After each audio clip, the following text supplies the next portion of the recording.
नमस्कार दोस्तों, आपका एक बार फिर से स्वागत है Indian spooky nights horror YouTube channel में। मेरा नाम है ध्रुव कादियान। आप सुन रहे हैं हॉरर कहानी, वो भी मेरी ज़ुबानी। दोस्तों, आज की जो कहानी है वो बहुत ही डरवानी होने वाली है और साथ ही साथ थोड़ी बड़ी भी है, जिसे अगर आप पूरा सुनेंगे तो आपको डर का एहसास होने वाला है। आज दोस्तों मेरा थोड़ा गला ख़राब है, तो आज की स्टोरी मेरे दोस्त सुनाएगा, पर आप फिक्र मत कीजिए, आपको स्टोरी सुनने में बहुत मज़ा आएगा। तो चलिए वीडियो को शुरू करते हैं। कभी कभी अनजाने में हम उन चीजों का सामना करते हैं जिनके बारे में हमें न तो कुछ पता होता है और न ही हमने कभी कल्पना की होती है, लेकिन जब ऐसा कुछ घटता है तो वह अकल्पनीय होता है। आज राजू के साथ भी ऐसा ही कुछ हुआ था जिसकी उसने कभी कल्पना भी नहीं की थी। राजू अपने माता पिता के साथ मोतिहारी के एक मोहल्ले में रहता था। उसके पिता सरकारी ऑफिसर थे और मां गृहिणी। राजू का सारा बचपन मोतिहारी में ही बीता था। पढ़ाई पूरी करने के बाद वह अपनी किस्मत आजमाने दिल्ली आ गया और भगवान की कृपा से उसे एक अच्छी नौकरी मिल गई। समय बीतता गया। दिन, रात, महीने और साल कैलेंडर के पन्नों में दर्ज होते गए, लेकिन एक दिन ऐसा कुछ हुआ जिसने राजू के जीवन की दिशा ही बदल दी।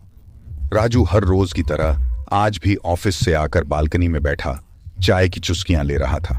हवाएं मंद मंद चल रही थीं, गमलों के फूल खिलखिला रहे थे, चिड़ियां चहचहा रही थीं। ऐसा लग रहा था जैसे प्रकृति अपने अद्भुत सौंदर्य का प्रदर्शन करने वाली है। राजू इन दृश्यों में खो सा गया था। तभी उसने अचानक एक फुसफुसाहट भरी डरावनी आवाज सुनी। ऐसा लगा जैसे किसी ने उसके कानों में कहा, तुम मुझसे मिलने कब आओगे? अपना वादा कब निभाओगे? ये आवाज उसके ठीक पीछे से आई थी। राजू को लगा जैसे किसी ने उसके मस्तिष्क को झकझोर दिया हो। वह घबराया हुआ पीछे मुड़कर देखा, लेकिन वहां कोई नहीं था। उसका घबराना भी लाजमी था, क्योंकि वह पिछले 4 साल से इस घर में अकेला रह रहा था। काम वाली बाई भी 1 महीने से नहीं आ रही थी, तो फिर ये आवाज किसकी थी? राजू को जब कोई नजर नहीं आया तो वह अपने कमरे के अंदर गया और खुद को तसल्ली देने लगा। लेकिन कमरे में भी किसी को न पाकर उसने सोचा कि शायद यह उसका वहम है और कुछ नहीं। समय फिर तेजी से बीतने लगा और सब कुछ ठीक चलने लगा। राजू ने भी उस बात को वहम समझकर भुला दिया, लेकिन वह कोई वहम नहीं था। वह किसी अनहोनी की पहली दस्तक थी। इसका परिणाम यह हुआ कि एक रात राजू चिल्लाते हुए नींद से जाग गया। उसका पूरा शरीर कांप रहा था और वह पसीने में भीग चुका था। उसे समझते देर नहीं लगी कि वह बुरी तरह डर गया था और उसने कोई डरावना सपना देखा था। लेकिन सपना क्या था, यह उसे याद नहीं आ रहा था। उसने थोड़ा याद करने की कोशिश की तो उसे याद आया कि उसने एक धुंधली आकृति देखी थी। लेकिन चौंकाने वाली बात यह थी कि उस आकृति की आवाज में भी वही सवाल थे जो उसने कुछ दिन पहले सुने थे। तुम मुझसे मिलने कब आओगे? अपना वादा कब निभाओगे? अब तो जैसे राजू के पैरों के नीचे से जमीन खिसक गई थी। उसकी धड़कनें तेज हो गईं और हिम्मत टूट चुकी थी, लेकिन गला प्यास से सूखा जा रहा था। उसने जैसे तैसे खुद को संभाला और पानी पीने के लिए किचन में गया। उसने फ्रिज से पानी की बोतल निकाली और जैसे ही होठों से लगाई, किचन में बर्तन गिरने की आवाज हुई। अब नींद उससे कोसों दूर थी। उसने घड़ी की ओर देखा तो सुबह के 4:30 बज रहे थे। वह सुबह के 6 बजने तक बिस्तर में लेटा रहा, फिर फ्रेश होकर जल्दी ऑफिस चला गया। राजू के ऑफिस में उसके कई मित्र थे, लेकिन उनमें से साहिल ही ऐसा था जिससे राजू अपनी हर बात साझा करता था। लंच का वक्त हो चुका था। साहिल ने राजू से काम जल्दी खत्म करने को कहा। साहिल, यार तू कहाँ खोया हुआ है? पूरे 10 मिनट हो गए, सब ठीक तो है? राजू घबराते हुए, हाँ यार सब ठीक है। साहिल, लगता तो नहीं, बताना क्या बात है? राजू, यार कुछ नहीं, everything is fine. Sahil, are you okay? Raju, as dear. Sahil, ठीक है, चल जल्दी से लंच करते हैं। राजू, ओके। दोनों लंच करने चले जाते हैं। साहिल, अरे राजू, तेरा लंच बॉक्स कहाँ है? राजू, सॉरी यार, आज मैंने लंच नहीं बनाया। साहिल, फिर बाहर से कुछ ऑर्डर किया? राजू, नहीं, याद नहीं रहा। साहिल, ओके, कोई बात नहीं, मेरा लंच है, मिल बांट कर खा लेंगे। वैसे एक बात पूछूं? राजू, पूछना। साहिल, पहले तू प्रॉमिस कर। राजू, ओके बाबा, प्रॉमिस। साहिल, यार मैं तुझे कई सालों से जानता हूं, तुम इतने सीरियस और गुमसुम कभी नहीं दिखे। आज क्या बात है? कौन सी प्रॉब्लम है जिसकी वजह से तुम्हारी मुस्कान गायब है? राजू, पहले तू प्रॉमिस कर कि मेरा मजाक नहीं उड़ाएगा। साहिल, अरे यार कैसी बातें कर रहा है, छोड़ इन बातों को और अपनी समस्या बता। राजू ने अपनी सारी बात साहिल को बता दी। साहिल, देख यार, मैं भूत प्रेत जैसी बातों पर विश्वास नहीं करता, लेकिन तू कह रहा है तो मान लेता हूं, लेकिन यह तेरा वहम भी हो सकता है। राजू, यार वहम एक बार होता है, बार बार नहीं। मुझे पता था कि तू भी मेरी बातों पर विश्वास नहीं करेगा। साहिल, सॉरी यार, पर मुझे तुझ पर पूरा विश्वास है। मेरी मान, कुछ दिन के लिए मोतिहारी चला जा, अपने घर वालों से मिल भी ले, और क्या पता ये चीजें ठीक हो जाएं। वैसे भी तूने लंबे समय से कोई छुट्टी नहीं ली है। राजू, यार तू ठीक कह रहा है, मैं कल ही घर के लिए निकल जाता हूं, लेकिन एक मदद चाहिए। साहिल, हां बोलना। राजू, आज रात तू मेरे साथ मेरे ही रूम पे रुक जा। साहिल, ओके मेरे बाप, ठीक है। फिर दोनों ऑफिस के बाद राजू के घर के लिए चल देते हैं। साहिल बोला, देख राजू, मुझे लगता है ये सब तेरा वहम है और कुछ नहीं। अब तो रात भी आधी होने को आ गई, पर मुझे तो ऐसा कुछ भी आभास नहीं हुआ। फिर राजू कहता है, पता नहीं क्या सच है क्या झूठ, मेरे तो कुछ समझ नहीं आ रहा। अगर कोई सबूत होता तो मैं तुझे बता पाता कि मुझे कोई वहम नहीं हुआ है। साहिल बोला, सॉरी यार, मेरा तुझे दुख पहुंचाने का कोई इरादा नहीं है। चल अब सो जा, सुबह जल्दी उठना होगा। दोनों दोस्त सो जाते हैं और फिर अगली सुबह साहिल कहता है, अरे राजू जल्दी कर, ट्रेन ना छूट जाए। राजू बोला, नहीं छूटेगी यार, मैं रेडी हूं, तू सामान तब तक बाहर निकाल। साहिल राजू को रेलवे स्टेशन तक छोड़ के खुद ऑफिस के लिए निकल जाता है। उधर राजू ट्रेन में बैठकर अपने होम टाउन की ओर निकल जाता है। लगभग 16 घंटे की यात्रा के बाद राजू अपने घर पहुंचता है। वहां अपने मम्मी पापा से मिलकर वो बहुत खुश होता है। राजू की मम्मी कहती हैं, चल अब जल्दी से हाथ मुंह धो ले, मैं तब तक खाना लगाती हूं। फिर राजू कहता है, माँ बस एक गर्मा गर्म चाय पिला दो, खाना बाद में खा लूंगा। वैसे भी इस बार मैं लंबी छुट्टी लेकर आया हूं, जो जी चाहे अब खिलाते रहना। इतने में राजू के पापा आके कहते हैं, क्या बात है बेटा, लगता है इस बार वापस जाने का इरादा नहीं है। वैसे भी मैं तो यही चाहता हूं कि तू दिल्ली छोड़ हमेशा के लिए यहीं आ जाए। फिर राजू कहता है, नहीं पापा ऐसी कोई बात नहीं है, बस थोड़ा मन नहीं लग रहा था तो सोचा आप लोगों से मिल लूं। राजू की माँ चाय लाते हुए बोलती है, लो ये भी कोई सोचने वाली बात है। अरे हम तुम्हारे माँ बाप हैं, कोई गैर नहीं, जब चाहे आंखें मिल लिया कर। कम से कम इसी बहाने हम बूढ़े माँ बाप का भी थोड़ा मन लग जाया करेगा। राजू यहां आके तो लगभग पिछली बातों को जैसे भूल ही गया था। उसके दिन अच्छे गुजरने लगे और तभी एक दिन अचानक राजू की माँ घबराते हुए बोली, जी अपने कुछ सुना? राजू के पापा ने कहा, वो हो क्या हुआ? रात के 2 बजे भी तुम्हें चैन नहीं है, क्या हुआ?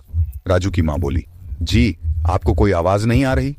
राजू के पापा कहते हैं, हाँ आ तो रही है। अरे लेकिन ये आवाज तो राजू के कमरे से आ रही है, वो ठीक तो है? दोनों राजू के कमरे की ओर जाते हैं।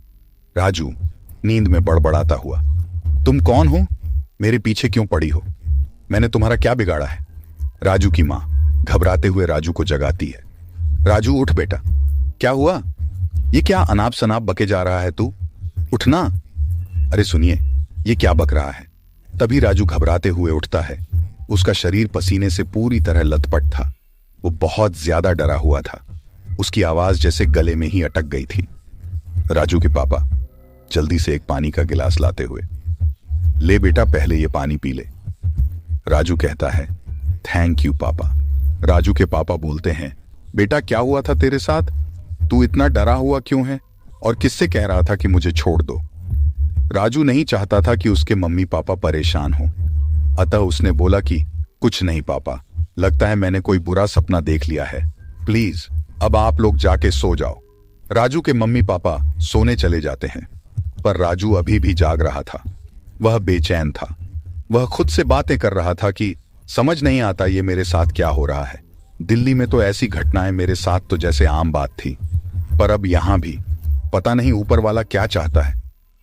राजू ने इस बार किसी आकृति को नहीं बल्कि उसने सपने में साफ साफ एक लड़की को देखा था जो किसी पुराने खंडहर में खड़ी थी और वहीं से राजू को बुला रही थी। अब तो जैसे राजू को आए दिन ये दौड़े पड़ने लगे।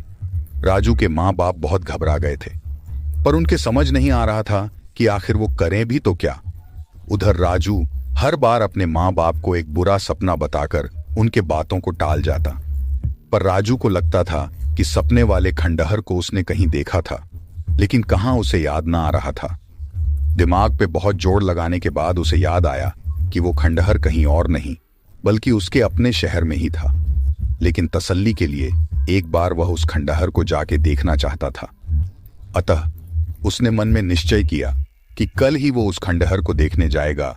अगले दिन हिम्मत करके वो उस खंडहर को खोजने निकला और उसे मिल भी गया। ये खंडहर सपने वाले खंडहर से बिल्कुल मिलता जुलता था। मन में तसल्ली तो हो गई थी, लेकिन उसकी हिम्मत न हुई कि वो उस खंडहर के अंदर जा सके।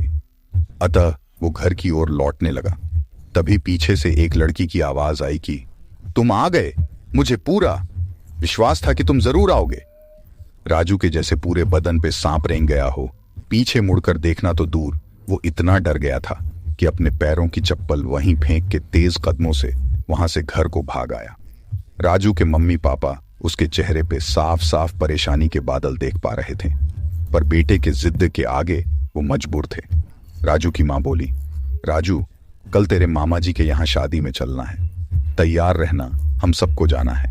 राजू बोला, माँ तुम और पापा चले जाओ, मुझे कहीं नहीं जाना। राजू की माँ बोली, पर बेटा अकेले यहाँ क्या करेगा। राजू बोला, माँ मेरी टेंशन आप लोग ना लो, मुझे कुछ नहीं होगा। आप लोग भी ना मेरे सपने की वजह से झूठ मूठ का परेशान होते रहते हो। राजू की माँ राजू को खूब समझाती है, पर राजू उनकी एक न सुनता है और अगले दिन उसके मम्मी पापा उसके मामा जी के यहाँ शादी में चले जाते हैं। इधर राजू बैठा बैठा सोचता है कि अगर मैं सोऊंगा तो सपना आएगा, क्या करूं, वैसे भी मैं अकेला हूं। नहीं नहीं, मैं नहीं सोऊंगा, लेकिन वो आवाज तो बिना सपनों के भी आती है, क्या करूं, कुछ समझ नहीं आ रहा है। राजू फिर खुद से ही बातें करने लगता है, इस रोज रोज के झंझट से तंग आ गया हूं, लेकिन करूं भी तो क्या। पता नहीं क्यों ऐसा लगता है मेरे सभी सवालों के जवाब मुझे उस खंडहर से ही मिल पाएगा, लेकिन प्रश्न यह उठता है कि कैसे। क्यों ना मैं फिर एक बार उस खंडहर तक जाऊं। लेकिन वो आवाज किसकी थी। नहीं नहीं, मैं नहीं जाऊंगा, लेकिन मुझे इससे अच्छा मौका भी तो नहीं मिलेगा। मम्मी पापा दोनों ही घर पर नहीं हैं, वो तो मुझे जल्दी कहीं जाने ही नहीं देते, पर क्या रात में जाना उचित होगा। वहां दिन में तो इतना डर लगता है, लेकिन रोज रोज के झंझट से तो अच्छा है क्यों ना एक ही दिन सारे झंझटों का निपटारा कर दिया जाए। रोज रोज मरने से तो अच्छा है एक ही दिन मर जाएं। अब चाहे जो हो जाए, मैं आज ही रात को जाऊंगा वहां। अब जो भी फैसला लेना है मम्मी पापा के वापस आने से पहले लेना है। राजू उसी रात अपने सवालों के जवाब पाने के लिए उस डरावनी और भूतिया खंडहर की ओर चल देता है। राजू घर से निकल तो गया था, लेकिन जैसे जैसे उसके कदम मंजिल की ओर बढ़ रहे थे, ठीक वैसे वैसे उसकी धड़कनें भी उतनी ही तेज होती जा रही थीं। रात भी काली चादर ओढ़ के जैसे उसका पीछा कर रही थी। उसका शरीर भारी सा होने लगा था, जिससे उसकी कदमों की गति कभी बहुत तेज हो जाती तो कभी बहुत धीमे। सड़कों के किनारे पे खड़े पेड़ पौधे तो हवा में ऐसे हिलडुल रहे थे जैसे कि उन सभी को राजू के वहां जाने से नफरत सी हो रही हो। फिर भी राजू इन सबको पीछे छोड़ता हुआ अपनी मंजिल की ओर आगे बढ़ रहा था, और आखिरकार राजू उस वीरान और बेजान भूतिया खंडहर तक पहुंच ही गया। लेकिन वहां पहुंचते ही उसे लगा कि जैसे उसके शरीर की सारे नसें डर से फट गई हों।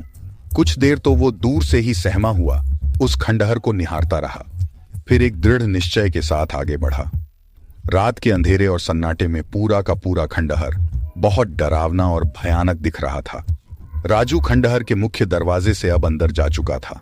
उसने टॉर्च के उजाले में अपनी नजरों को चारों तरफ दौड़ाया, पर उसे मकड़ी के जाल, टूटे हुए पुराने दीवाल और कुछ बिखड़ी हुई गंदगी के सिवा वहां और कुछ ना दिखा। राजू डरता हुआ चिल्लाया, लो अब मैं आ गया, तुम मुझे बुला रही थी, मैं खुद ही तुमसे मिलने आ गया। पर कुछ देर बीतने के बाद भी उसे ना तो कोई जवाब मिला और ना ही कोई प्रतिक्रिया। तब उसने बोला, ठीक है तो मैं जा रहा हूं, पर मुझे आज के बाद परेशान मत करना। राजू जैसे ही ये बोल के वापस जाने लगा, वैसे ही खंडहर का टूटा हुआ दरवाजा अपने आप अचानक बंद हो गया। हवाएं तेज बहने लगीं और तभी उसके कंधे पे किसी ने पीछे से हाथ रखते हुए बोला कि रुको, मत जाओ। राजू अब डर से सिहर उठा था। उसके रोंगटे खड़े हो चुके थे, उसका शरीर कांप रहा था, सिर से पसीने की धार तीव्र हो चली थी। फिर भी वह अपनी बची खुची हिम्मत को समेटते हुए पागलों की भांति पीछे की ओर मुड़ा। पर इस बार भी उसे कोई ना दिखा तो उसका डर और बढ़ गया। वो पागलों की तरह चिल्लाने लगा, तुम कौन हो? मुझे क्यों परेशान कर रखा है? मैंने तुम्हारा क्या बिगाड़ा है? तुम सामने क्यों नहीं आती? तुम मुझे मार ही डालो, मैं डर डर के नहीं जीना चाहता। तभी अचानक उसके सामने एक लड़की दिखाई देती है।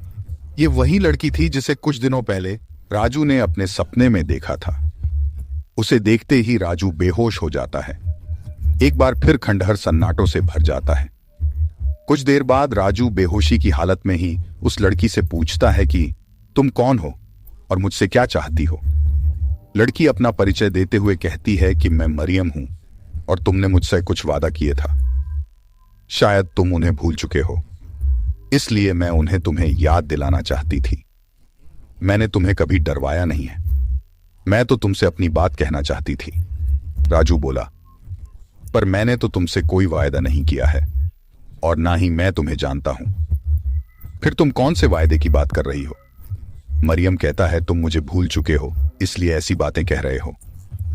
राजू बोला, नहीं नहीं, मैं तुमसे पहली बार मिल रहा हूं, फिर भूलने का तो सवाल ही पैदा नहीं होता।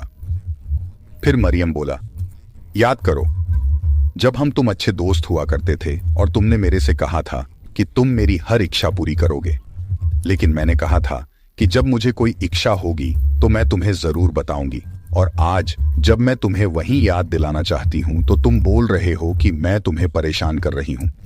फिर राजू कहता है, देखो तुम क्या कह रही हो, मुझे कुछ समझ नहीं आ रहा, प्लीज मुझे माफ कर दो, मुझे जाने दो। मरियम बोलता है, मैं कौन होती हूं तुम्हें माफ करने वाली या तुम्हें यहां रोकने वाली? लेकिन जाने से पहले मेरी बात तो सुन लो, शायद तुम्हें कुछ याद आ जाए। राजू कहने लगा, देखो तुम्हें जो बोलना है तुम जल्दी बोलो और प्लीज मुझे जाने दो। फिर मरियम बोला, बात आज से 30 साल पहले की है। तब ये खंडहर न था बल्कि एक बंगला हुआ करता था। मैं अपने छोटे भाई डेविड और पापा मम्मी के साथ इस बंगले में रहती थी और तुम मेरे कॉलेज के दोस्त हुआ करते थे। मुझे बचपन से ही लिखने पढ़ने का बहुत शौक था और वहीं दूसरी तरफ डेविड को पढ़ने में कोई रुचि न थी, जिससे पापा और मम्मी डेविड से हमेशा दुखी और गुस्सा रहते थे। पापा डेविड को अच्छी से अच्छी एजुकेशन देना चाहते थे जिससे शहर में उनका नाम और रुतबा बना रहे, पर डेविड इन सब से अनजान अपनी ही दुनिया में व्यस्त रहता था। उसने तो जैसे पापा मम्मी को सपनों को कफन पहना दिया था, उसके ऊपर उनकी बातों का कोई प्रभाव न पड़ता, उसका जो जी चाहता वो वही करता। पापा ने हम दोनों का एडमिशन एक अच्छे स्कूल में करा दिया था। मेरे मार्क्स तो हमेशा अच्छे आते थे, पर डेविड के पासिंग मार्क्स भी बड़ी मुश्किल से। समय बीतता गया और मैंने हायर सेकेंडरी से कॉलेज तक का सफर पूरा कर लिया। वहीं दूसरी तरफ डेविड हाई स्कूल में फेल होने के बाद उसने कभी भी स्कूल या कॉलेज का मुंह नहीं देखा। पापा ने उसे रास्ते पे लाने की बहुत कोशिश की, लेकिन वो अपनी आदतों से बाज ना आया। और तो और आए दिन गाली गलौज करना, जुए खेलना, शराब और गांजा इत्यादि का नशा करना तो उसके लिए जैसा आम बात हो गई थी। पापा मम्मी दोनों की बदनामी शहर और समाज में बहुत हो चुकी थी। अब पानी सर के बहुत ऊपर बह चुका था। उन्हें समझ नहीं आ रहा था कि क्या करें और क्या ना करें। डेविड की हरकतों से उनका दम घुटने लगा था, इसलिए उन्होंने ने आपस में एक फैसला लिया कि वो डेविड को सिर्फ डरावने के लिए ये कहेंगे कि अगर वो अपनी हरकतों से बाज ना आया तो वो सारा का सारा वसीयत और प्रॉपर्टी मरियम के नाम कर देंगे। शायद इस बात से उसमें कोई फर्क आए और वो बदल जाए।